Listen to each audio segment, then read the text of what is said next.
Hey guys, welcome to Code Decode. In this video, we are going to cover some Java interview questions for 6+ years experience.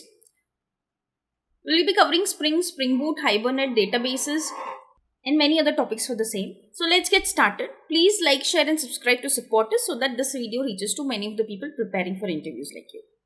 Let's get started. So what is an IOC container and how does it work? So IOC container is a very common term used with the Spring framework, right? So what is the task of this IOC container? This IOC container manages the objects or what you call in the Spring terms as beans in your application. So it takes over the responsibility of creating the object, configuring it, assembling these objects and their dependencies. So this is your IOC container. You give a simple POJO, that is a plain old Java object. You give a configuration metadata, which is given in three ways, right? The first way is through XML configurations, where you create beans with a bean tag and you define how bean has to be created and what dependencies has to be injected. Second way is through annotations, and third way is through Java configuration. That is a Java class annotated with @configuration, which contains all the @bean annotations, thereby creating beans for you. When you give configuration metadata in any of the three way and you give a simple Java class, it is a task of this IOC container to produce a bean for you. Not just it creates a bean, it also configures it and assembles all the dependencies for that bean. So suppose I have a car class, I need engine to have my car class working up and running. Then this dependency of engine that is being injected into car is done by IOC again for you. So what are the basic tasks? Object creation. Traditionally, you create the object manually using the new keyword, right? Now with IOC container, you don't need to do that. You can directly use the configuration files like XMLs or annotations or a simple Java class with @configuration annotation, and all the bean creation task will be done by IOC. It will just ask you, give me what you need. I will produce the bean for you and keep it with me and I'll give you whenever you need it. Dependency injection, which is often says that a car would need an engine. So engine is a dependency needed by a car. So car is dependent on engine. So this dependency injection of engine into car is also done by IOC container for you. So why is this dependency injection so important in Spring framework? Because the base of Spring framework, that it creates a loosely coupled code, lies in IOC and dependency injection. That is why it is so important. So using the IOC, you create a code which is loosely coupled, because a car class is created differently, a engine class is created differently. These two beans are separate entities. But since you told that car needs engine, it auto wires and gives the dependencies explicitly. But if you garbage collect the car class, doesn't mean your engine will also be garbage collected. That is why it's a loosely coupled code. Nothing dies if one of the parent object dies. Also, the object lifecycle management is also done by IOC. Basically, all the lifecycle, including initialization, creation, destruction, everything and anything with lifecycle management will be done by IOC for you. Now, what I told you is dependency injection. So, what is dependency injection? So, your Spring framework stands on these two main pillars, because it screams like, I make your code loosely coupled, I make your code modular, I'm so good. So, these two things makes what the Spring is all about. That is IOC container and the dependency injection.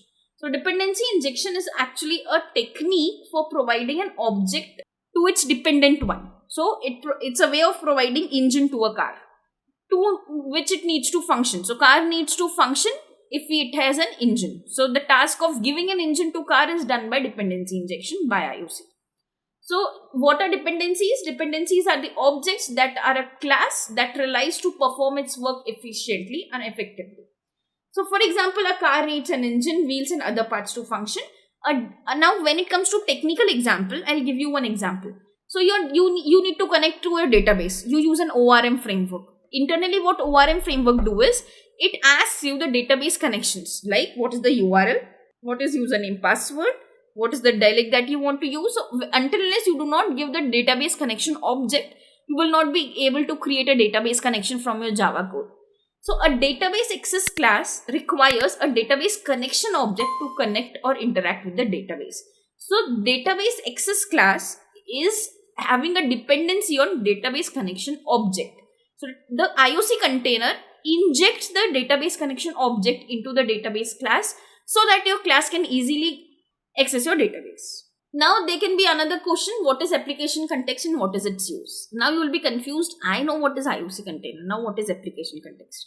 So remember, IOC container in Spring are of two types, a bean factory and an application context. So application context is nothing but an IOC container in Spring, which is having some good functionality, which is a bit better than bean factory. So most of the time what we use as an IOC container is application context. So in Spring Boot frameworks and applications, the application context is a central interface that plays a crucial role in bean creation and bean lifecycle management. So what it does is bean creation, bean lifecycle management. We have seen all these things: creation, dependency management, lifecycle management. It is an IOC. So in this application context is nothing but an IOC for you. So what it does again is, the core responsibility of application context is to manage your beans. The beans are typically defined using XMLs or annotations or Java-based classes. The application context take care of creating, configuring, assembling these beans. Again, the same thing. Bean management, lifecycle management is done by this. Dependency injection, I've already told you. Resource access, it also provides you the resources that your application might need. For example, where is the property file given? Where is the configuration file written? So you need this configuration metadata, right? So who will give you this? So it's a way for this application context gives you a way to access this configuration metadata. You actually configure or pass it as an argument to application context, then it will be able to create a bean for you. So in IOC also you have to give the configuration metadata. In application context also you have to give the application metadata as a resource, and then only it will be able to create a bean for you. So don't get confused when an interview asks you what is IOC or what is application context. IOC is implemented through application context in Spring. Also, if they ask you what is bean factory, again don't get confused into it. Bean factory is also an IOC container, but it is generic one. IOC containers with a lot more functionality than bean factory is application context. Hey guys, recently we have launched a course covering an end-to-end full stack application using Angular as front end and microservices and Spring Boot as the back end. Also, we have used Cloud to deploy this application, and we have used CI/CD, that is Jenkins and Argo CD, for continuous integration and continuous deployment. The technologies that we have used is REST, RESTful web services, Spring Boot and microservices for backend, Angular for front end. GitHub we have used for version control system. Also, to make the code unit testable, we have used JUnits. We have used Sonar for code quality checks. Also, for containerization, we have used Docker and Kubernetes. And to deploy this whole application, we have used AWS and multiple services from AWS. Also, we have used SQL as well as NoSQL, that is MongoDB and SQL. On AWS, since for the SQL we have RDS, we have used those services, and Jenkins and Argo CD for CI/CD pipeline. Also, this is an architecture of the application that we have created where the front end is Angular and the back end is microservices. We have used ALB load balancers, Ingress for routing and load balancing. And we have used SQL and MongoDB for SQL and NoSQL DB management with Eureka Server and all those microservices counterparts. Now, this is the CI/CD pipeline. This is the CI/CD flowchart for the application that we have created on local. So this is something, a flow when you create an application in local, push it to GitHub, create a Jenkins pipeline, and do the CI/CD using Jenkins and Argo CD. And at the end, deploy the whole code at AWS EKS. Complete description of this course is covered in a very separate video. The link for that video is also given in the description bar below. And also the link to purchase that course from Udemy is also in the description bar below. So please go and check the description for all these links. Now, an important question. How is custom exception propagated in Spring Boot application? Or they might ask you, how did you manage your application exceptions in the three layers, that is in controller layer, service layer and repository layer. So let's see step by step how the propagation works. In the repository layer, you have a connection with database or external systems. So basically you have the CRUD operations there.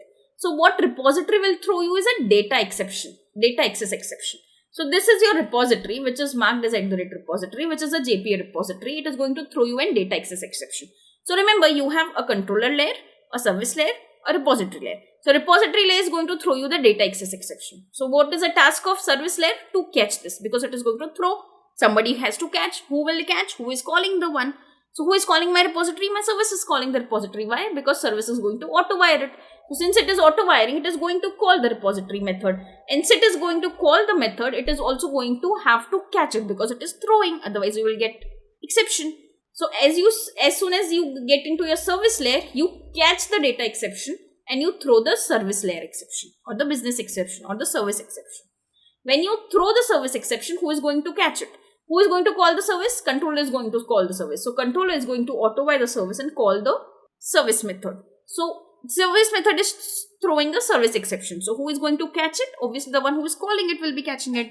So controller is going to catch it, and now he is going to return a response entity with a proper status that it is an internal server error or something which is sensible enough, like user not found exception, which is a custom exception here that you can create easily by extending the runtime exception and giving a proper get message to your generic exception. So let's quickly see how the exception flowed. Let's quickly create a workflow or flowchart for this. Let's create a diagram. Let's push it here.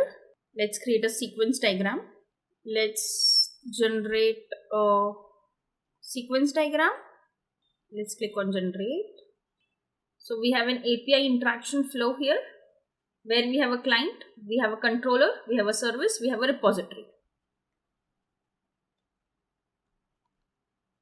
So here the client sends a HTTP request, it goes to controller, it has @ REST controller. It is going to call the service method because you are auto wiring a service method here. It is going to fetch the data from database. So there is a repository layer. Now it manipulates the data, but during manipulation, if you get a data exception, it throws a data exception layer. So repository throws you the data exception. Who has the responsibility of fetching it and throwing the another exception? The task is the caller. Who is the caller? Service is the caller. So service layer is going to catch the exception, and since it is catching the exception, it has to throw also, because exception is occurred. You cannot go normally now. Your flow is broken. So who is going to catch that exception? The business layer is going to catch the exception. Now who is going to throw it? The business layer only is going to throw it. So it's going to throw a service exception or the business exception. Now since business exception is thrown now, who is going to catch it? So who called it? Controller called it. It's the just one before in the sequence diagram. So it's going to throw the service exception to controller. So controller is going to catch the service exception and do the proper error handling, creates a response entity and sends the response back to the client. So this is how the flow goes as exception propagation between controller, service and repository, 3 layers of MVC layer. Now let's quickly go back to find the main difference between hash table and hash map. So hash table and hash map, basically both are the data structures for handling your data in a key value pair. But a main difference lies in the thread safety. So you can say hash map is not synchronized and hence not a thread safe data structure, while hash table is synchronized and hence it is thread safe. Now since it is thread safe, it's going to be very slow because it is thread safe and because it is synchronized. So this is going to be very slow, the hash table, and this is going to be generally fast because there is no thread safety, there is no synchronization. Anybody can access anything, so it's very bad in multi-threaded environment, but its performance is comparatively very better. For null key and value allows one null key but multiple null values, because remember a key is a set while the value is a list. So what set allows is something what the key allows. What list allows is what the values allow. While when it comes to hash table, it's very, very rigid. It does not allow null key or values. It starts throwing null pointer exception to you. So when you have something null to handle around with keys and values, don't go with hash table. Next is performance. Generally, we have seen this is fast, this is slow. Iterators. Hash map has a fail fast iterator. That means since it is not allowed to have multiple threads working upon, it is going to throw an exception whenever there is a structure change during iteration. That is fail fast. When it comes to hash table, it's fail safe because it is synchronized. It is not allowing you to modify the structure at all because it is synchronized. It is going to log the entire hash table. Its legacy it's in Java 1.0, so it's a legacy class. Hash table is a legacy class, while when it comes to hash map, it's not legacy. It was introduced in Java 1.2 and it's comparatively newer than the hash table. Usage, you use hash table, which is a legacy one, in the legacy code or the situations where you need a complete thread safe without using an external synchronization. You need an internal synchronization, use hash table. But when you need performance wise good, you are not going to use it in multi-threaded environment. Not two threads are going to modify and use it simultaneously. You know that there is no such situation can occur where during iteration the structure is modified. In that case, you can use the hash map. So until unless you don't need synchronization, do not use hash table. It's going to be very slow and it's going to be very bad in performance. So we saw the difference between hash map and hash table. So hash table was synchronized, hash map was not. But then in Java 5, there come one more class, that is concurrent hash map. So why was that introduced? The key difference between concurrent hash map and hash table is that both are synchronized. That's not a problem. But where do you put a lock to? So in hash table, the entire table is locked. That means only one thread can access the table at a time, even for read. And hence that's a bottleneck for concurrency situation. But that was rectified in a concurrent hash map. How did they do that? Using the bucket level or segment level lock. So this allows concurrent read and concurrent write, significantly improving the performance in multi-threaded environment. Let's quickly see how they do it. So suppose this is my data structure and hash table. So the complete lock is taken by the thread who is going to write it. Now the whole table is locked. If one thread is writing or reading, nobody can else even read or write over it.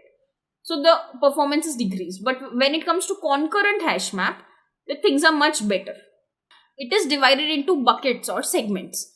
And hence each segment is independently accessible by each thread. And thus, if thread T1 is writing over segment number 1, segment number 2, 3, 4 and 5 are available for other threads to access, and hence there is no concurrency problem. Multiple threads can simultaneously access these 5 segments, but one at a time during the write operation. So if T1 is writing over the segment 1, all the T2, T3 threads are not allowed to read or write from segment 1, but they are allowed to read or write on 2, 3, 4 and 5. So that's the concurrent hash map for you. That is how it allows concurrent access to your individual buckets. Now a very important question, what is memory leak and how will you find if there is a memory leak in your application? So this is something which comes with experience. So when you see your application on prod is having a severe performance degradation, that is the case when you can think of a memory leak in your application. Second is when you continuously gets out of memory heap error in your application, that is also an indication that there is a memory leak somewhere. Also, when there is spontaneous and strange crashes, so you say, no, my application broke, my prod is crashed. And that is the case when you can have a memory leak in your application. Now, application is occasionally running out of connection objects. So, I have some database connections, right? So, now you are running out of your connection objects. That means your previous connection is not getting closed properly. So, that is also a case of memory leak and your objects are not getting closed properly. So, how you can prevent that? Check if memory consumption is continuously increasing over time. That also is a good indication of a memory leak. So now you know there can be a memory leak in these all conditions. But now the next question will be, how will you prevent that? So if you are using try catch and you are opening a file or a database connection, try to use it a try with resource which properly manages your resource for automatic resource cleanup, because we are humans, we are developers. We might do mistakes. If we open it, we might not close it, and that will create a huge disaster when the application goes to production. So don't try to rely on your instincts, rather go with something which is given by developers to developers, that is use try with resources whenever you have such risky things to be used. Try with resource will automatically close it even if you forgot to do that. Now avoid static references. So static references are those references which are retained during the whole class existence. So your local variables have a limit. If you have a local variable in a method As soon as method is done, the object will be garbage collected. But when you create a static object and the class is in the class loader, you will have that object in your memory and that will be wasted because it will not be used if the usage was only for one or two methods.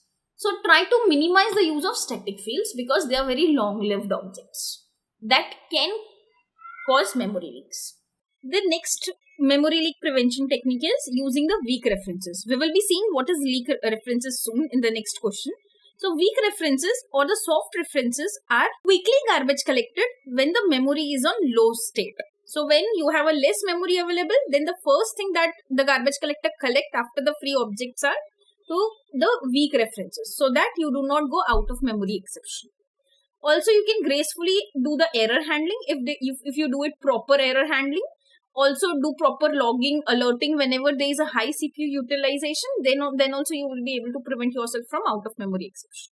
Also for the prod applications, it's always preferred to use profiling tools like Visual VM, YourKit, JProfiler to analyze your utilizations like CPU utilization, memory utilization and prevent the memory leaks. Also, it's always good to fine tune your JVM settings. How can you do that? You might have seen it many places, -XXM, -XMX. These settings are for the Java JVM memory settings. If you do it properly, you know that this much memory is needed. If you do it properly, then also you can prevent a lot of memory issues in your Java application. Now again, what is a weak hash map? So this is again a question related to when you answer what is weak references, then the weak hash map comes into picture. So weak hash map is a special implementation of a hash map. It differs from a regular hash map in how it handles the keys. Now keys, you know that the hash map is a key value pair, right? Now here the keys are stored as a weak references. You know what weak references are? Weak references are the objects which are quickly garbage collected by a garbage collector whenever you are going low on your memory. So when you have a low memory, the garbage collector first clean up the space which are free objects, and then the second thing they do is to remove the weak references. So this means the key themselves are not considered a strong reference and will easily be garbage collected. So automatic removal is there with the weak hash map. So only when you have a key and the key is a weak reference and that is the only reference in the whole hash map and that key is not referenced anywhere in the whole program, that means garbage collector can claim the memory. So the thing is that if you have a key, that key is a weak reference and that key is not used anywhere else in the program apart from just the hash map as a key, then it can be easily garbage collected by garbage collector. So automatically the key value pair is automatically removed from the weak hash map and you have some memory available in your heap area. So where do you use the weak hash map? You use these weak hash map in cache implementation because you know cache is a short-lived memory. So these can be easily used when these entries or the key value pair can automatically be removed when they are no more or no longer needed. This helps in memory management as unused entries are discarded or garbage collected by a garbage collector. Also, when you want to associate a data or a value with a key or an object, but you don't want to prevent its garbage collection, a weak hash map is a good choice. So basically, when you are okay that it is garbage collected after some time, use weak reference. When you know that you have a cache implementation, cache is just a redundant data which is already present in database. So even if your data is removed from the cache, you are still having the data persisted in database which can easily be got back into the program in memory. Then you know that weak hash map is a good choice because anyways your data is there with you. So these were the two good cases where you can use a weak hash map. Now this is where the database comes into picture. So what is the difference between primary key and unique key? So if we go to the basics, the primary key is also a unique key. So what we say is a primary key is also a unique key, but unique key is not always a primary key. So for example, I have an employee table. So I have an employee ID, I have an address, I have a mobile number, I have PIN code. So out of these four, 3 are unique keys. Every employee has a unique ID. Every employee lives at a particular address. Every employee has a unique email ID and unique mobile number.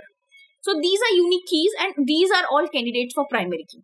but there is only one primary key for a table. Now I can make mobile number also a primary key. I can make employee ID is also a primary key. I can make email ID also as a primary key. But the best candidate out of these unique keys becomes one primary key. So a primary key has a unique feature that it uniquely identifies each table, each row of a table. But primary key cannot contain null value at all. So every row in a table must have a value for a primary key. So you cannot have if you make sure that you make a mobile number as primary key, make sure you do not have null or empty mobile number. For every employee you need a mobile number. So if an employee does not have a mobile, then you are in trouble. So don't make such unique key a primary key where there can be a case that the data might not be there. Constraint: each table can have only one primary key. It uniquely identifies each row of a table and is used as a reference point for other tables. So a primary key can become a foreign key for other table. And also automatically indexed. This is a very good point. By default, primary key columns are automatically indexed, which improves the performance of a query. So you can quickly query on the basis of the primary key and your query will be very fast because it is automatically indexed, and indexing is very important factor in database. It helps you in quick retrieval of data from DB. Whereas when it comes to unique key, it is a unique. For sure, they are going to uniquely identify each row of a column. But it is not as strict as primary key because it can contain a null value. One null value is allowed because it is unique, but two null values are not allowed because it makes duplicate null values, which is not unique. So unique key can have one null value, which is not in the case of primary key. Constraint: each database can have multiple unique keys, ensuring uniqueness within its specified column. But the only problem is it is not automatically indexed. The unique key columns are not indexed. However, you can manually create an index to improve the query performance so that you can not just query your database with ID or the primary key, you can also query with other unique keys which will improve your performance. So n number of indexes you can create on your database. But remember, the more indexes you create, the more space you take because each index creates its own space in the memory. So more number of indexes, the more memory utilized. So keep only those indexes which are important. Now, what is the difference between SQL and NoSQL database? This is a very good question. SQL is a structured data, while NoSQL is just a flexible schema which can be easily created using a JSON-based schema also. So this is a difference between a SQL, which is a structured query language, and a NoSQL, which can be a JSON format also of storing the data. So here you can see it's a structured column and rows. The ID and the name is constant. Here the same employee can be depicted as a JSON where ID and name can be the attributes of the JSON object. Now this is not a structured one. I can also add ID, name, comma, address. And I can have only ID here in the second object. So these are not strict when it comes to structure. While when it comes to SQL, you have a strict. You have to add the ID, you have to add the name. The third column is not to be added, otherwise that will be null. If you add it as another column, it will be null for all the other rows. So structure is very strict when it comes to structured query language, while the structure is very lenient when it comes to NoSQL. So when it comes to SQL, the relational database, a structure has to be followed in the terms of rows and columns. When it comes to NoSQL, it's a flexible schema. You can add attributes, you can remove attributes, you can have one attribute, you can have n number of attributes. It is very flexible. So it's the main difference comes when it comes to schema. One is very much enforced while the second one is dynamic. A query language, it uses structured query language because the structure is very fine. A query language is also very structured. While it can have varied query language based on your NoSQL DB, based on if you have Cassandra, if you have MongoDB, your query might change. Now, data integrity. This is also a very important point. When it comes to data integrity, it's emphasized on ACID properties, which is atomicity, consistency, isolation, and durability, ensuring the data integrity and consistency. When it comes to NoSQL, it is very relaxed. It is well suited for distributed environments and it actually sacrifices some of the ACID properties for scalability and performance. Because it is very consistent and integrity is followed, performance is actually taking a back step here in the MySQL DB or SQL database. Now this is important point, scalability. To scale this horizontally is very difficult, because when you try to scale it horizontally, you have a fixed structure. How will you horizontally scale the SQL, which is a structured data? So for MySQL, vertical scaling is much more better, because you increase the capacity of your resource rather than dividing your whole data in multiple columns or multiple rows. It's difficult in SQL. While it is very easy with NoSQL, a horizontal scaling is easy because you have n number of documents. You can divide those documents dynamically. Few documents in one nodes, another documents in another node. So it is easy to create different nodes and store your data differently in NoSQL, but it is difficult in SQL because it is very tightly coupled in a structure. So horizontal scaling, that is scaling out, creating more database nodes, is easy in NoSQL, while it is very difficult in MySQL or SQL, structured query language. Supports complex relationships through joins, foreign keys, while which is not the case in NoSQL DB. It is very denormalized. There is no normalization followed. There is no 2NF, 3NF, 4NF, nothing is followed. It is denormalized, and hence it is very good in performance. There is no join required. You just try and get the data for employee ID 1.